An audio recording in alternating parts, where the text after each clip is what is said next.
ẹ̀gbọ́n tó sọ kí n tó máa tẹ̀síwájú ọ̀rọ̀ mi. In Sunday Igboho's house, the advocate for the Yoruba's freedom, when the DSS people invaded his house, some people were killed, I think 2 people. And last week, judgment was given in his favor, 20 billion. See why 20 billion? Where he was arrested, he was released there. I'm speaking from the sanctuary of God. And this is how I feel about it. I was thinking that if Nnamdi Kanu is arrested, that banditry will end, terrorism will end, kidnapping will end, sit at home will end. But Nnamdi Kanu is held. More people are crying, more people are dying, more people are being shot down, more policemen are being killed. Banditry is continuing. Terrorism has not stopped. Sit at home has not stopped. Is it not better to release Nnamdi Kanu now? Kéré o, kéku lé gbọ́ kó sọ fún toko, kí ọ̀bẹ kó sọ fún àdán, àṣírí ti tú báyìí àti rí fùrọ̀ adìyẹ.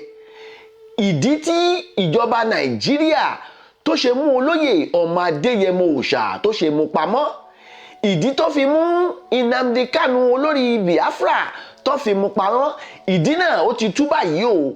Kí gbogbo ọmọ ilẹ̀ Yorùbá kó bá mi wo fídíò yìí, kó bá mi share yìí. Inú fídíò yìí ni màá ti tú àṣírí tí ìjọba Nàìjíríà kí náà nílérò ń gbà tí wọ́n fi mú olóyè ọmọ Adéyẹmọ àti Nnamdi Kanu olórí àwọn Biafra tó fi pa wọ́n lẹ́nu mọ́, tó fi mú wọn pamọ́. Inú fídíò yìí làṣírí náà ní ti tú jáde. Ẹ máa bá mi ká lọ, ẹ bá mi share kí gbogbo tonílé tẹlẹ́mù kó lè jàǹfààní ẹ̀. Ẹ máa bá mi ká lọ, ẹ gbọ́ ọ̀rọ̀, ẹ dẹ̀ gbọ́ wìrìwìrì. Mo kí gbogbo ojú tó ń wò mí nílé, ojú tẹ fi ń wò mí ò ní fọ́, etí tẹ fi ń gbọ́ mi ò ní yà. Nínú fídíò yìí, á jẹ́ kí àwọn nǹkan kan yé wa àti àwọn àṣírí kọ̀ọ̀kan tààtú tí tonílé tẹlẹ́mù tí wọ́n lè jàǹfààní ẹ̀, tí wọ́n dẹ̀ lè mọ ìdí tí a fi ń jà fún Yorùbá Nation.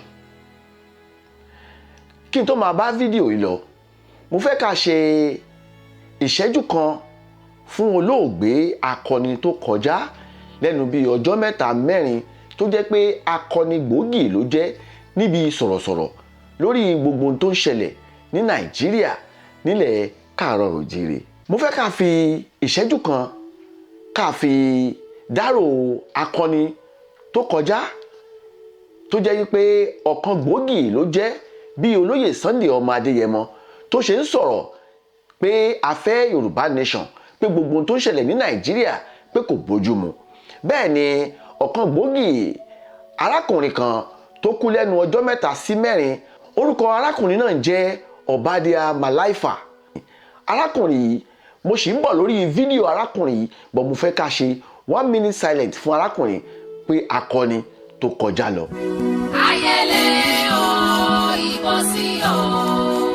Ẹ ṣé, nínú fídíò yìí má sì padà sórí ọ̀rọ̀ ikú tó pa arákùnrin Obadiah yìí, ikú wo ló pa, ṣùgbọ́n lórí ọ̀rọ̀ bí àwọn ọba Nàìjíríà, àwọn ọba especially ọba ilẹ̀ Yorùbá tí wọ́n sọ wípé àwa South East òní presidency kan tí wọ́n ń pariwo. Ẹ rántí ìjọ́ kìíní àná tí ọba kábíyèsí ọba Olúwo tó sọ wípé wọ́n Nàìjíríà pé àsìkò yìí ni president wọ́n fẹ́ gbé wá sí ilẹ̀ Yorùbá, wọ́n fẹ́ gbé wá sí South wa, tí kábíyèsí ọba Olúwo tí ó sọ. Máa fi fídíò yìí máa fi hàn yín kẹ́ ẹ lè mọ ibi tí genesis ọ̀rọ̀ yìí ti bẹ̀rẹ̀, tó jẹ́ wípé ọba Olúwo sọ wípé àwa South ní ìjọba presidency ó kàn báyìí. Ẹ wo fídíò yìí kí n tó máa tẹ̀síwájú. Ẹ wo fídíò yìí. Nigeria is not divided. Nigeria is not divided. Àwọn ọ̀tá Yorùbá ni wọ́n fẹ́ ní ń sọ pé àwọn jà fún jàgbára ni o. Ń bọ̀ kàn wá. Ẹ wá ní kọ́ mọ́ kàn wá. Nǹkan náà ti kàn yín tán báyìí. Ọba ló fẹ́ soríire. Allah. Ọlọ́fẹ́ dàrú ni. Kí la fẹ́ dàrú? Sọ ẹ fẹ́ jà kẹ tó fọ́ ogbó Èkó. ní tá àti ìtúnṣe tán ẹ tó fẹ́ lẹ fẹ́ jagun ẹ fẹ́ bá gbogbo ẹ̀ àwọn ò ní gbà. ṣé ẹ̀gbọ́n tí ọba Olúwo sọ o bó tilẹ̀ jẹ́ wípé èròǹgbà gbogbo wa ni wípé kí pírẹsidẹ̀ǹtì kó wá sí South nílẹ̀ Yorùbá wa ń bí ṣùgbọ́n irọ́ tó jìnnà sóòótọ́ à ń tọ́ra wa ni o. Olóyè Sunday ọmọ Adéyẹmọ ó ti rí wípé irọ́ ńlá ni ìjọba tó wà lóde báyìí ń pa fúnlẹ̀ Yorùbá wípé àwọn fẹ́ gbé pírẹsidẹ̀ǹtì wá sí ilẹ̀ Yorùbá irọ́ ni o. Olóyè Ìgbòho ọmọ Adéyẹmọ ó ń pariwo òun nìkan kọ́ ló ń pariwo Nnamdi Kanu olórí Biafra òun náà ń pariwo wípé ẹ̀tànjẹ ńlá leléyìí látọ̀dọ̀ àwọn Fúlàní ẹ̀tànjẹ ńlá ni wípé wọ́n ń gbé pírẹsidẹ̀ǹtì bọ̀ wá sílẹ̀ South wọ́n ń gbé bọ̀ ẹ gbọ́ gbogbo ohun tí àwọn àjọ Northern Forum tí wọ́n ṣe lẹ́nujọ́ mẹ́ta ẹ gbọ́ tí wọ́n sọ lórí pé wọ́n fẹ́ gbé pírẹsidẹ̀ǹtì wá sí ilẹ̀ South wa kí n tó máa tẹ̀síwájú ẹ gbọ́ tí àwọn àjọ yìí sọ àwọn àjọ kan ní o ní Southern tó jẹ́ pé forum ni wọ́n tó jẹ́ pé àwọn náà wọ́n fara pẹ́ ìjọba Fúlàní Buhari tó wà lórí àlééfà báyìí ẹgbọ́n èròǹgbà wọ́n ti ń sọ̀rọ̀ jáde báyìí tó jẹ́ pé gbogbo ohun tí ọba Olúwo sọ́jọ́ kìíní àná wọ́n ti dojú ẹ̀ délẹ̀ o irọ́ ni gbogbo ohun tí ọba Olúwo ń sọ o fídíò yìí tí màá fi hàn yín ẹgbọ́n tí arákùnrin ọmọ Mauritania tó pera ẹ̀ lọ́mọ Nàìjíríà ẹgbọ́n tó sọ kí n tó máa tẹ̀síwájú ọ̀rọ̀ mi. We will lead Nigeria the way we have led Nigeria before. Whether we are president or vice president or whatever, we will lead Nigeria. Not because we are better than anybody else, but because if you are doing a democratic game, the votes say vote who you want. We have the majority of the votes. Why do we need to accept a second-class position when we can fight for and get a first-class position? Why? Why does anybody need to threaten us and cajole us and intimidate us? If you don't bring the presidency here, you will see. Okay, let's see. Ọmọ Mauritania gangan ni origin ẹ̀ ṣùgbọ́n ó ti claim ọmọ Nàìjíríà nítorí pé gbogbo wọn Haúsá Fúlàní náà là ń categorize wọn mọ́. Ahmed Baba ó ń jẹ́ kó yé wa wípé àwọn ni first citizen àwọn Haúsá Fúlàní àwọn làwọn pọ̀ jù àwọn dẹ̀ ni first citizen Nàìjíríà àwọn làwọn mọ rúùlù wa lọ irọ́ ni gbogbo ohun tí ọba Olúwo ń sọ ó tàn bí ṣó tàn yín à ń jẹ èkuru kó tán láwo bẹ́ẹ̀ lára àwọn kan tán tún bọgbọ́ ẹ̀ sínú àwo ó tàn yín àbí ò tàn yín ṣẹgbọ́n tí àwọn Fúlàní Haúsá ṣẹgbọ́n èròǹgbà wọn ní 2023 ṣẹgbọ́n èròǹgbà wọn tàbá ń pariwo fún yín pé Sunday Ìgbòho ọmọ Adéyẹmọ ó ti rí ó ti fọ̀ sí ẹ̀ wípé gbogbo nǹkan yìí máa ṣẹlẹ̀ ló ṣe ń pe gbogbo àwọn ọba ilẹ̀ Yorùbá ló ń pe gbogbo àwọn olórí politician ilẹ̀ Yorùbá let us join hands together nítorí pé àwọn Fúlàní yìí àwọn Fúlàní Haúsá yìí wọ́n mú kékeré bí àwọn ọba wa ṣe rò wípé àwọn ṣe ń fọwọ́ yẹpẹrẹ mú gbogbo bá a ṣe ń gbé Yorùbá nation bá a ṣe ń gbé bó ṣe ń fọwọ́ yẹpẹrẹ mú àwọn Fúlàní Haúsá wọ́n mú kékeré wọ́n dúró dè wá ni wípé tí Ìgbòho tí Ìgbòho ń pariwo ṣe ti ríbi tó já sí báyìí gbogbo ọ̀nà tí wọ́n fi máa silent Ìgbòho ọmọ Adéyẹmọ gbogbo ọ̀nà tó fi máa silent Nnamdi Kanu gbogbo ẹ̀ ni wọ́n ti sán báyìí wọ́n dẹ̀ ti rí pé wọ́n ti achieve aim wọn now wọ́n wá gbé agenda wọn jáde ó lè gbọ́n tí gbogbo arákùnrin tó ń pè ní bàbá Ahmed ṣẹgbọ́n tó sọ ní Northern Forum ṣẹgbọ́n tí ẹgbọ́n gbogbo èròǹgbà wọn ló sí 2023 election ṣẹgbọ́n èròǹgbà wọn la ṣe ń pe gbogbo àwọn Yorùbá tó jẹ́ politician gbogbo àwọn Yorùbá tó jẹ́ ọba first class ọba ẹ jígìrì sí gbogbo ohun tí àwa Yorùbá nation ẹ jígìrì sí gbogbo ohun tá à ń ṣe ẹ jígìrì sí gbogbo ohun tí olóyè Sunday Adéyẹmọ ẹ rí i pé gbogbo ohun tó ṣe gbogbo ọ̀nà tó ń tọ̀ ọ̀nà wà ń bẹ̀ ṣùgbọ́n àwọn àríjẹ nídìí ìbàjẹ́ wọn ò jẹ́ kí gbogbo ohun tí olóyè Sunday Ìgbòho wọn ò jẹ́ kí gbogbo ohun tó ṣe wọn ò jẹ́ kó yọrí níbo làwa ń lọ báyìí tó jẹ́ pé ojú wa ti wá já báyìí ojú wa ti já wípé àwọn Haúsá Fúlàní wọn ṣetán láti gbéjọba lẹ̀ fún south. Èmi kọ́ ni mo sọ bẹ́ẹ̀, ṣe gbọ́n tí ara wọn ṣe gbọ́n tí wọ́n sọ, ṣe gbọ́ àbájáde meeting tí wọ́n ṣe lẹ́nu ọjọ́ mẹ́ta yìí, ṣe gbọ́n bí tó já sí. Ìbò kí wá la wá fẹ́ dì tá a ti mọ̀ wípé àwọn Fúlàní Haúsá náà máa wọlé. Kì í ṣe wípé wọ́n fi pamọ́, wọ́n sọ jáde ni wípé àwọn ni first citizen, táwa ni second citizen, ta ni third citizen.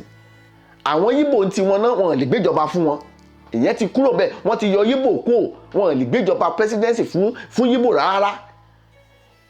Yorùbá náà dẹ̀rẹ̀ wọn trust Yorùbá, ta ni wọ́n fẹ́ trust ní Yorùbá tó fẹ́ gbé president fún pé kó contest fún president. Ẹ dárúkọ ẹnìkan tí wọ́n lè gbé fún tí wọ́n ní trust nínú ẹ̀.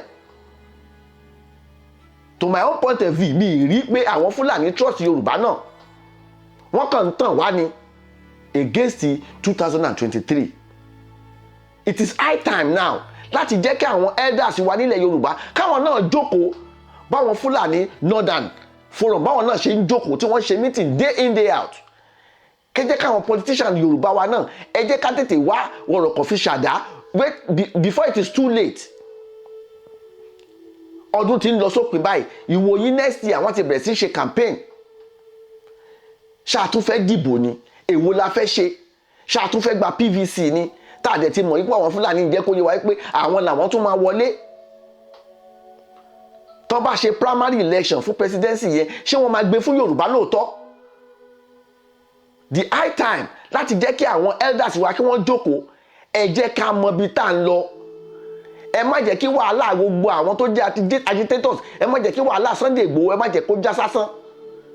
Mo mọ̀ wípé gbogbo ohun tí Sunday Igboho ń ṣe yìí prophecy ni, ó sì ń bọ̀ wá já sóòótọ́. Ẹ̀yin tẹ́ ẹ̀ gbà lẹ́nìí ẹ sì padà bọ̀ wá gbà lọ́la, nítorí pé tí Fúlàní Haúsá bá tún jẹ president bá a ṣe ń ba lọ ẹ̀ náà máa bá lọ. Ṣẹ́yìn èèyàn ti wá rí ìdí tí wọ́n fi olóyè Sunday ọmọ Adéyẹmọ tán fi pamọ́? Ṣé ti rí ìdí tán fi Nnamdi Kanu tán fi pamọ́? Nítorí agenda wọn, nítorí èròǹgbà àwọn Fúlàní láti jẹ president 2023. Wọ́n ti mọ̀ pé tí agitation yìí bá ń lọ wàhálà máa ṣẹlẹ̀, wọn ò ní lè contest. Ìbò 2023 ò ní lè wáyé. Lọ́ ṣe mú Nnamdi Kanu, wọ́n ṣe mú pamọ́, wọ́n ṣe mú Sunday ọmọ Adéyẹmọ, lọ́ ṣe ń lépa ẹ̀mí ẹ̀. Tí ìbá ṣe kí wọ́n lépa ẹ̀mí Sunday Igboho, báwo lọ́ ṣe máa lọ sí ilé èèyàn ní òru ọ̀gànjọ́ tẹ́ máa kó àwọn àmì bíi hundreds tẹ́ máa kó lọ síbẹ̀, tẹ́ máa bẹ̀rẹ̀ sí invade ẹ̀, tẹ́ máa bẹ̀rẹ̀ sí yìnbọn. Ẹ̀ ń lépa ẹ̀mí ẹ̀ ni, ẹ fẹ́ gba ẹ̀mí ẹ̀. Ṣùgbọ́n Ọlọ́run ọba, ẹni tó Ọlọ́run ọba ọ̀pá tí ò bá pa ẹ̀dá kan ò lè pa. Ìdí nìyí táwọn fi mú àwọn agitators yìí tó jẹ́ pé olórí pé ìgbà tí àbá ti olórí mọ́ kò ní sẹ́ni tó máa sọ̀rọ̀. Òun ni nǹkan tó ń ṣẹlẹ̀ yìí. Ibo la ti fẹ́ rírun Sunday Igboho? Níbo la ti fẹ́ rírun Nnamdi Kanu? Wọ́n ti pa wọ́n lẹ́nu mọ́ báyìí. Now àwọn Fúlàní yìí wọ́n wá gbé èròǹgbà wọn jáde wípé àwọn ni first citizen ní Nàìjíríà. Àwọn dẹ̀ làwọn control presidency lọ́wọ́lọ́wọ́. Àwọn dẹ̀ àwọn ní àṣẹ yìí tó tún bọ̀ gan, àwọn ní àṣẹ láti gbé tó tún jẹ́ Fúlàní. Àwọn ní àṣẹ tó pa àwọn làwọn pọ̀ jù. Ó ṣòro àwọn làwọn tún máa wọlé tó máa tún fàyàn sílẹ̀. Ta ló wá ń tara wọn? Ṣé Yorùbá ló ń tan Fúlàní ni àbí Fúlàní ló ń tàn wá? Tó gbogbo àwọn bá wá ti gbọ́kànlé wípé àọ̀dọ̀ wa ló máa zone presidency sí, tó dẹ̀ tí mo dẹ̀ mọ̀ pé irọ́ ńlá tó jìnnà sóòótọ́ ni.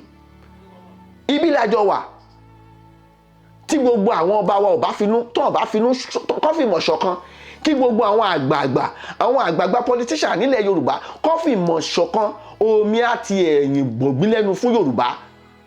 Omi àti ẹ̀yìn gbògbín lẹ́nu nítorí pé àwọn Fúlàní Haúsá wọ́n ń tàn wá ni.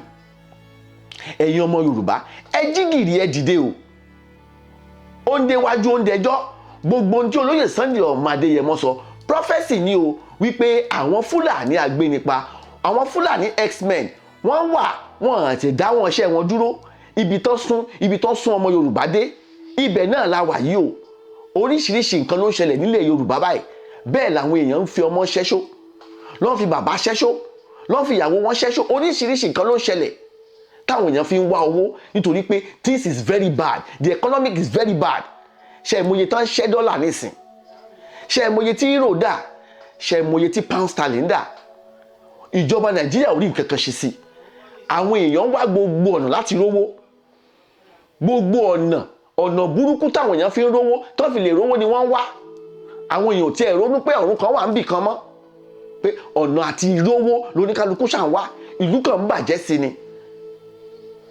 Ṣùgbọ́n àwọn tó jẹ́ kí wọ́n rí jẹ nídìí ìbàjẹ́ wọn ò fẹ́ sòótọ́ ọ̀rọ̀. Gbogbo ẹ tó bá ti sòótọ́ ọ̀rọ̀ báyìí àwọn ìjọba Nàìjíríà wọ́n máa lépa ẹ̀mí ẹ̀ ni. Ó ní ẹni tó kú ní bí ọjọ́ bíi 2 sí 3 sẹ́yìn,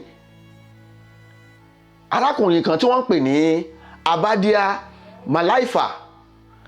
Arákùnrin tí wọ́n ń pè ní Abadia Malaifa yìí ọ̀kan gbòógì ló jẹ́ níbi sọ̀rọ̀sọ̀rọ̀ tó jẹ́ wípé activist lòun náà. Ó máa ń sọ̀rọ̀ gbogbo ohun tí wọ́n ń ṣe ní Nàìjíríà tí ò dáa, wípé gbogbo ohun tẹ́ ń ṣe yìí kò tọ̀nà. Ó máa ń pariwo lọ́sàn-án àti lóru bí Sunday Igboho ṣe ń pariwo.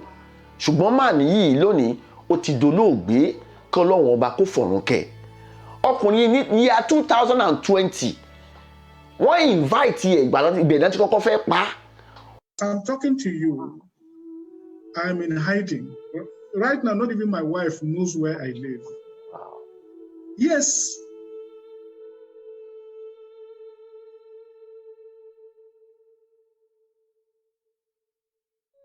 What they planned was that they will keep me there and interrogate me till past midnight. Then what they will then do is to say, look, it's too late to return me home, that I should just stay in the prison next door. And they had already paid somebody who is on death row that in the middle of the night, he will just get up and kill me. Yes. Mani ọ̀rọ̀ ló máa ń sọ against ìjọba tó wà ní Nàìjíríà nísìn wípé gbogbo ń tán ṣe.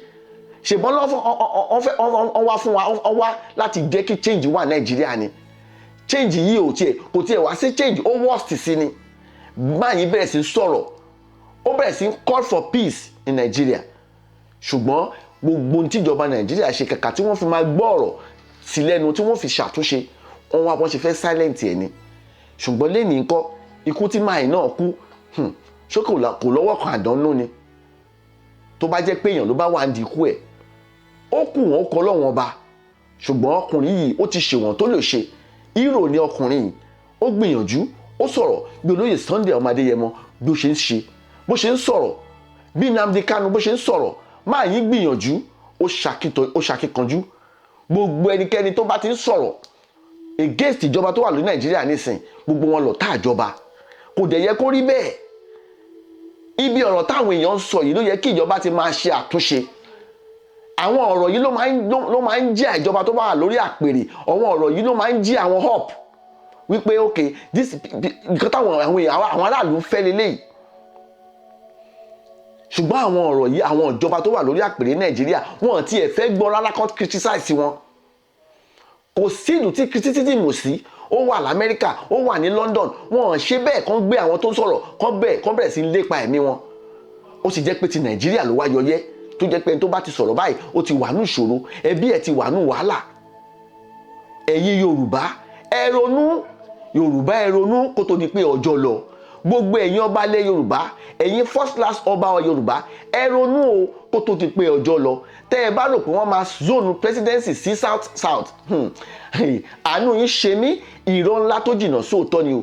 Olóyè Ìgbòho ti pariwo, ó ti ṣe tiẹ̀, ó ti ṣèwọ̀nba tó lè ṣe. Ó wá kù sí gbogbo ẹ̀yin ọwọ́ àwọn àgbààgbà Yorùbá tó jẹ́ politician. Ó kù sọ́wọ́ gbogbo ẹ̀yin ọba ilẹ̀ Yorùbá, ó kù sí yín lọ́wọ́. Bó bá ti wù yín, iṣẹ́ ló rán yín o. Ọlọ́run Elédùmarè ó fi yín jẹ ọba, ó rán yín kẹ́ ṣe àkóso lórí àwọn tí tẹ́ jẹ́ ọba lé lórí ni. Ẹ dẹ̀ máa lọ jíyìn iṣẹ́ fún Ọlọ́run ọba tó fi yín sí ipò láti jẹ́ kẹ́ ẹ ṣètọ́jú gbogbo àwọn tó wà ní under yín. Tó bá jẹ́ pé ipò tó wá fi yín sí, tó bá jẹ́ pé ẹ débẹ̀ ẹ kàn fẹ́ máa gbádùn gbogbo àwọn tó wà lọ́ndà yín ẹ fẹ́ tọ́jú wọn. Tó bá jẹ́ pé ìyẹn fẹ́ máa ṣe, ó kù yín ó kọ́ Ọlọ́run ọba ẹ máa ṣe. Àwọn yín bẹ́ lákà, kò sẹ́ni tí ò ní kú, kò sẹ́ni tí ò ní rí ìwàlẹ̀ àṣà. Ǹjẹ́ bá dọ̀rùn tẹ́ bá dọ̀dọ̀ bàbá Elédùmarè, ẹ lọ jíyìn iṣẹ́ tẹ́ bá ṣe, ẹ lọ jíyìn fún Ọlọ́run ọba. Gbogbo ń tá à ń sọ fún yín, à ń sọ kó lè bá a dá ni fún àwọn ọmọ wa tó ń bọ̀ lọ́nà kan lè jẹ àǹfààní wo ló wà táwọn ọmọ Nàìjíríà ń jẹ, àǹfààní wo ló wà nílẹ̀ Yorùbá táwọn èèyàn ń jẹ, ẹ sọ fún mi. Kò sómi, kò síná, kò sí anything táwọn èèyàn benefit tó jẹ́ pé gbogbo àwọn ọmọ Nàìjíríà tó jẹ́ ọmọ Nàìjíríà gbogbo wọn ti sá lọ tán. Gbogbo ọ̀pọ̀lọpọ̀ Nàìjíríà ló ti sá kúrò Nàìjíríà, ẹlòmíì tó ti gba Dubai, ẹlòmíì Amẹ́ríkà, ẹlòmíì London, France, Holland, gbogbo àwọn èèyàn ti sá kúrò gbogbo àti wá gba visa Nàìjíríà nísìn ó wá di wàhálà nítorí wọ́n mọ̀ pé kò sólóòótọ́ mọ́ wọn mẹ́ni tó fẹ́ travel wọn mẹ́ni tó fẹ́ lọ ṣe visiting wọn mẹ́ni tó fẹ́ lọ wọn kò tiẹ̀ wáyé wọn má àti gba visa wa ti wá di wàhálà. Ẹ̀yin lè dẹ̀ sún wọn débẹ̀. Àwọn tí ò lágbára àti gba físà wọ́n lọ ń ṣe ritual, wọ́n lọ ń fi bàbá oníbàbá wọ́n lọ fi ń ṣògùn owó, wọ́n lọ ń fọmọ lọ́mọ wọ́n fi ń ṣògùn owó, àwọn tó ń gbọ́mọ ń gbọ́mọ. Ẹ ti sún àwọn èèyàn, ẹ ti sún wọn kàn gbé lọ́bẹ̀ sí ṣe oríṣiríṣi atrocity. Àwọn ọlọ́pàá tó yẹ kó protect wa ẹ fún wọn lówó, àwọn tó ti rìtáyà ẹ fìyà jẹ wọ́n. Fídíò kan wà tí mo máa fi hàn yín, ẹni yẹn ti ṣiṣẹ́ fún 35 years ọlọ́pàá ni, ṣùgbọ́n ìgbà tó rìtáyà ńkọ́ ìyàlẹ́ fi ń jẹ́. Ẹ wá ní àwọn ọlọ́pàá ń gbowó lójú pópó, àwọn àmì nìkan lè ń tọ́jú ẹ̀ tọ́jú àwọn ọlọ́pàá. Níbo la wá ń lọ nílẹ̀ Yorùbá? Ẹ̀yin ọmọ Yorùbá ẹ jí o, àsìkò rèé o láti jẹ́ ká dìde, láti jẹ́ ká sọ̀rọ̀ kí gbogbo àwọn bá wá dìde kó ṣe meeting kó jẹ́ àmọ́ bí tá à ń lọ. Yorùbá nation will surely stand one day.